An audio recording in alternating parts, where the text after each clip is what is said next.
My name is Karlee Johnson over here at KJ's Cup of Joe, and we just want you guys to know that we endorse Steve Tallman for Newcastle City Council. He's the first and only candidate to stop by our stand and check on how we were doing as a business. He also supplied us with these safety whistles, me and my other barista over here, because we've had some issues with harassment in the last couple months. He checked in here, he made sure that we were doing okay as a business. He asked us about some issues that he's heard from our customers, and we endorse him because he's been so supportive of our business since he heard about it. He was the first to reach out to us, the first to see how we were doing, and we really appreciate him and want him as our city council.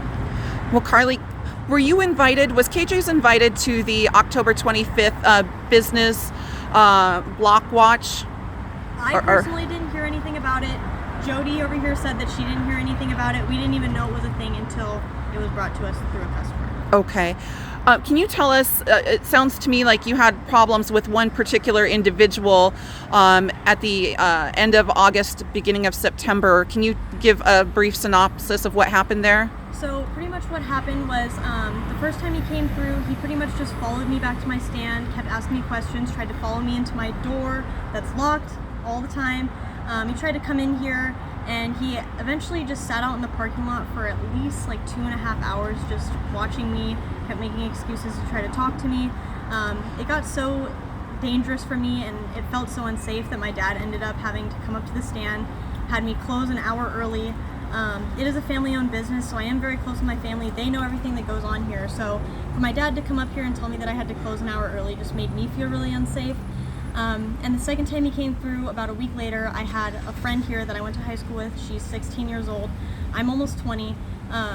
He was out in the parking lot. We noticed him immediately. That first time he came through, we had called the cops. They actually didn't show up.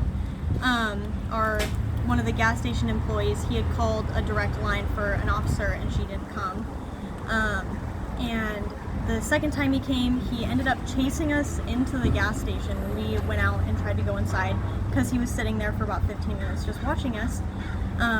He chased us into the gas station. We ran inside, ran into the back fridge area. He went back to the fridges and he was opening the doors, trying to find us back there, looking for us. The gas station worker ended up having to block the door so that he couldn't go in there to try to find us. He ended up going back out to his car and sat out there for probably 15 minutes. They called the police when we first ran in there and told them that he was back, and the cops didn't show up for about 20 minutes or so. When they did show up, they were really helpful, but it was just, it felt unsafe that it took so long. We do appreciate our law enforcement a lot, but it was just, it felt so unsafe for me at the time that I felt alone and that nobody was there. He ended up getting away before they got here, but he was arrested a couple weeks ago. And he was arrested because he had tried to rape a woman in Seattle. She woke up and found him in her apartment trying to rape her. Is that correct? Yeah. So he has a history of assaulting women. That's really scary. Now, both you and Jodi and former employee Mallory have told me how scary it is coming to work in the morning here because there's people that hang out here in Newcastle that are sketchy and very likely homeless, and that you don't feel safe coming in the morning.